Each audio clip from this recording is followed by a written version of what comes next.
No, the nigga Puff, like, he called, we should kick it on telephone and shit after the made shit. Right. And the nigga be like, for real. Now, Fifth, when you continuously call Puff gay, does that affect your relationships in Hollywood? I don't call him gay. I said, Let me read it, Fifth. Oh my God. Sorry I can no longer help you guys.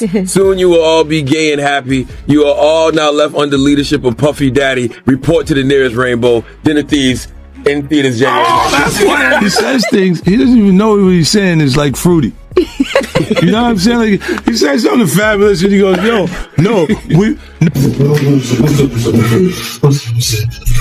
The hip-hop world has been thrown into a state of unease following the circulation of explosive footage, reportedly, involving Sean Diddy, Combs and Nigerian superstar, Burna Boy. What initially appeared to be another fleeting viral moment, quickly evolved into something far more unsettling, igniting widespread rumors, hushed industry reactions, and intense public speculation. For years, the collaboration between these two figures symbolized the promise of global unity in music. An African giant linking arms with one of rap's most powerful moguls. Now, that alliance appears fractured, casting a harsh spotlight on the darker realities of power, influence, and control that often operate behind the scenes of the music industry. As whispers grew louder, one familiar voice finally cut through the noise. Isn't it weird that the government was so interested in Diddy's baby oil that they took 1,000 bottles away from his house?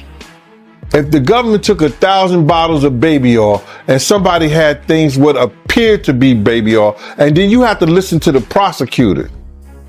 He said that they seized 1,000 bottles what allegedly to be baby oil. Allegedly to be baby oil. So that's telling people that it wasn't baby oil. And people think that that was baby oil, they out their mind. I don't believe it was baby oil.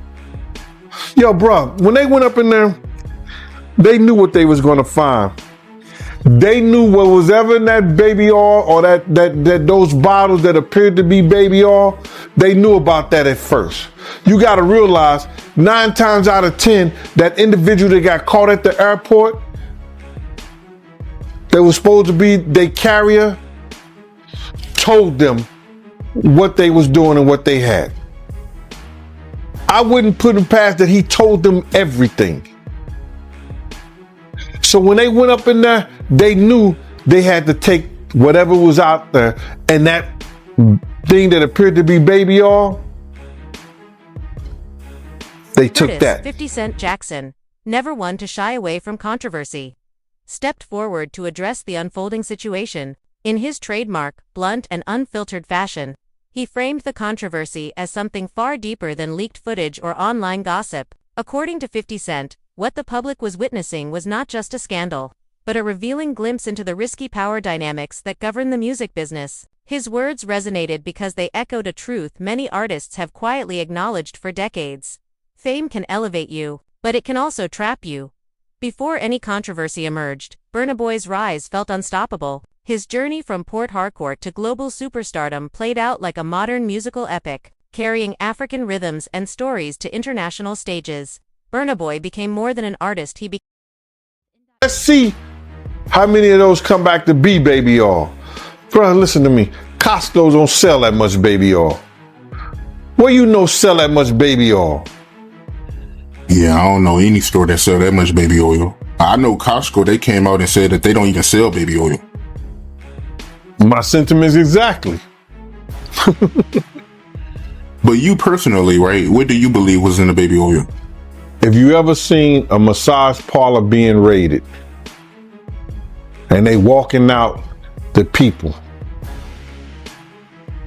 do they take the massage oil with them when they go? No, they just walk out the people who are being arrested. If you ever seen a person getting arrested and the people being arrested in those brothel houses, do they take out the stuff in the brothel houses? No, they don't. They take the individuals who are being arrested out the brothel houses. For them to take 1,000 bottles of baby oil, it's like that they did not leave one. They left people there, but they ain't leave not one bottle. Nobody needed no baby oil. So my whole thing about it is that there was something in that other than baby oil. That's why they took all the bottles.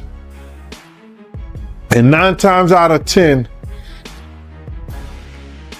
if I would give it a wild guess, it was, and like some of the people told me, it was probably that GHB. What's that? I think it's gamma hydrox.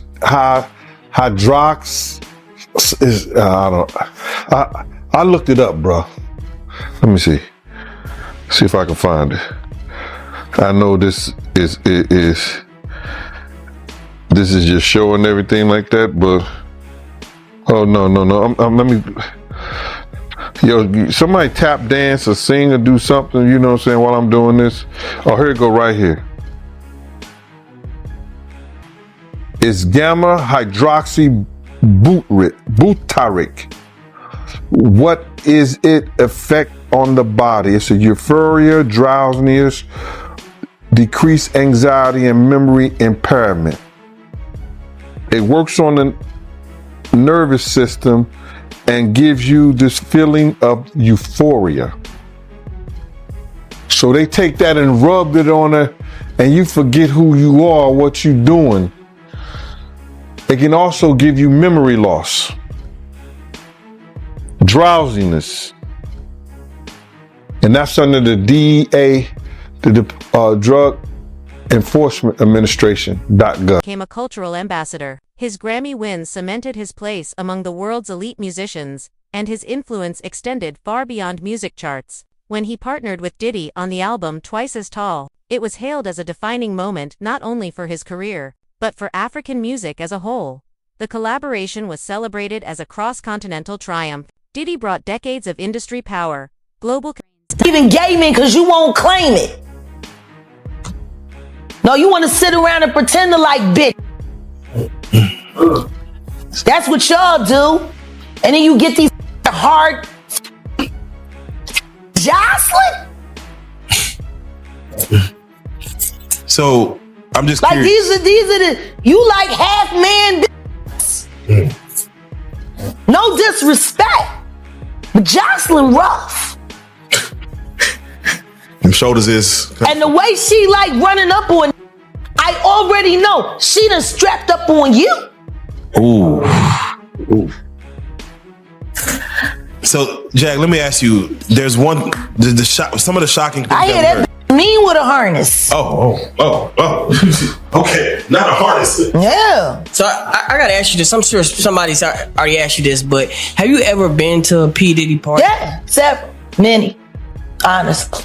And so, can you take us through like what goes on, like when you were there? What did I say when y'all asked me about why was the TD Jakes at the Diddy party?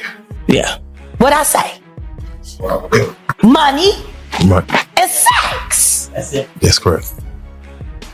Were you surprised that there were so many cameras in his houses? No. That he's recording these? Of course. He is the J. Edgar Hoover of hip hop. Okay. Y'all done seen him put on the pyramid with a skirt? So let me ask you, when you hear that Cassie was told to hire male escorts to come in what they call freak-offs now. Yeah. That is something, is that something normal that happens in Hollywood? Yeah. Freak-offs. Yeah. Okay. Everybody know that. I've been saying it. Yeah. How many times I got some these is wild. So do you feel like people, when they hear pink cocaine, Young Miami has to bring across? That's, wait, the Tusi. Yeah, the Tusi. That's what they got. I found out. I talked to my drug guy because I wanted to be informed. Because people was calling it Tusi, that's calling it the Tunchi. I didn't know which one it was, so I talked to my drug guy, and my drug guy filled me in, and then it made perfect sense. Tootsie. Talk to him. Drugs with Jaguar. Let's talk. Drugs education. 101. So Tootsie is the cocaine, but they take the ketamine and cook it up, and they fold it into the coke. Now, if you don't know what ketamine is what they call on the street Special K. It's a veterinary drug. It's a horse tranquilizer. Now, gay men have been using this for years. See, back in the day, if you went to a gay party or a gay rave, there were certain drugs that you would always find on hand. Viagra, ecstasy, Special K, and cocaine. Now, see, the cocaine keep you up all night, but unfortunately, it gives you limp noodle because of with the blood flow. So you want to fuck with a half-hard dick all night. So that's why you have the Viagra, to make sure that the dick involuntarily stays hard while you're numbing your fucking self with the coke. Now, see, the ketamine, that's a horse tranquilizer. So that relaxes all your muscles. You could get fucked by 80 fucking ton gorillas. You wouldn't feel a thing. So now, your dick is gonna stay hard. You numbed up and you high. You got the ketamine in you so you don't feel shit. And then you add the ecstasy to put in the feeling that you've now blocked out. And now you got a party. Freak off. Connections and commercial expertise. While Burna Boy delivered raw authenticity, cultural depth, and a sound deeply rooted in African identity, together, they created music that transcended borders and redefined what global collaboration could look like. On the surface, it was a perfect union proof that African artists could operate at the highest levels of the global industry without compromise. Yet beneath the applause and glowing headlines, subtle cracks began to appear. In interviews, Burna Boy occasionally hinted at exhaustion and quiet frustration. His words suggested that while the partnership had elevated his reach, it may have also come with unseen limitations. The same agreement that opened doors may have quietly closed others. Fame, he seemed to realize, can function like a golden cage, dazzling from the outside, yet confining once you're inside it. As the situation hear these stories and everything like that, because this is stuff that happened back in the day. And then maybe that if they knew there was going to ever be a YouTube, or they knew there was going to ever be social media, a lot of the stuff probably wouldn't have got played out like it did. But things happen, and these are just stories from the past. I would like to use that as what you call that, just to clear the facts up what's going on. But it all started, we was in Atlanta, and this story starts when I'm with Puff, and he's in exotic bookstores, and he's doing shopping, right? He's shopping, getting his stuff and everything like that. So, you know, this is the first time I was ever in an exotic bookstore with Puff. So, you know, I'm giving him his space. He's taking things off the shelves and stuff like that, because they gave him a brown paper bag. When they gave him a brown paper bag, he was just putting stuff in there. So I said, damn, you know, he got to go put it on the counter and, you know, show everybody what he's getting. So as he's going, I'm just looking at the places where he's picking stuff from. So there's one part he picked up some things from up here on my left side. And then he picked like quite a few of them down. I'm like, okay. He put them in the bag. So when I went by there and I looked up there, and it said butt plugs. And I was like, hey, yo. I was messing with him. Because people don't understand, you know, we was like friends. He was a part of the same gang. So I'm still gonna tease him. I'm still gonna mess with him and everything like that. I could do that. It wasn't just no security thing. So I say, yo, what are you getting this for? And it said butt plugs. And he was like, yo, can I do my shopping by myself? I said, yeah, you could do it by yourself, brother. And he started walking and everything like that. So when he got to, I just waited at the counter. So when he got to the counter, he didn't even have to show the guy nothing. He just gave the guy a wad of money. I mean, like, he gave the guy a stack, something like this. And Puff wasn't the dude that carried no 20s and no 50s and nothing like that. And I mean, like, he just said, boom. And we walked out the store. So we had to leave Atlanta and go to North Carolina for a show. You understand? And it was him, this rapper, Sarah, and this other girl. We all got on a G5 jet, and we flew to G4 jet, and we flew to North Carolina. So later on that, I think that afternoon, same day, this rapper and him, they all in the room together. You know, it's sad. The situation continued to unfold. 50 Cent's commentary added fuel to an already raging fire. Known for speaking his mind regardless of backlash, he remarked that some power players in the industry behave as though they control people's futures. The comment sent shockwaves through hip-hop circles, reigniting long-standing conversations about exploitation, false mentorship, and the imbalance of power between artists and executives. For many, it felt less like an opinion and more like a warning drawn from lived experience. In the music industry, contracts often operate like invisible puppet strings. On paper, they appear straightforward percentages, clauses, and legal language neatly arranged. In reality, at the door and stuff like that, like, yeah, so then next thing you know, somebody rang the doorbell. We had the presidential suite where we was at. So I opened the door and the dude said, yo, I'm here for my cousin. I said, who your cousin? And he said, Ja Rule. I said, well, he busy right now. He said, he busy doing what? I said, he with Puff, they're in the room, they busy, they don't want to be bothered. He said, well, I'm going in there. I said, bruh, you ain't going in there because he told me they don't want nobody to be bothering them. And he was like, yo, I don't care, man, I'm going in there. That bull like that. I said, yo, bruh, Jesus Christ had to come down here and take the air out of my body before you get in that room right there. Watch. He tried to bum rush me. I grabbed his and threw him against the piano. When I threw him into the piano, Puff and Ja Rule runs out the room. Puff got his towel, Ja grabbing his towel, but they butt the naked. And so then Ja was like, yo, what's going on? Yo, G, that's my cousin. He know me well, you know, and Puff was like, yo, G, what happened? I said, he tried to get in the room. I told him he couldn't get in the room. And he was like, Puff looked at Ja. He said, yo, Ja said, you ain't want to go in that room because there's a lot of freaking going on. So I was like, oh, he said it was a lot of freaking going on. So that was basically that story, man. You know what I'm saying? They went back in the room. Dude felt a certain kind of way, and he left out. So I seen them at the concert the next day, and they tried to, you know, form up against me. But my man Frank was like, I told my man Frank, I was like, yo, Frank, put yourself in that position. Somebody trying to get in the room, and Ja told you don't let nobody get in the room. What would you do? Now, y'all can do whatever y'all want to do, man, but you know I ain't taking no losses. He said, yo, you good, and that was it. Bro, when Ja said, you don't want to come up in there, a lot of freaky stuff is going on.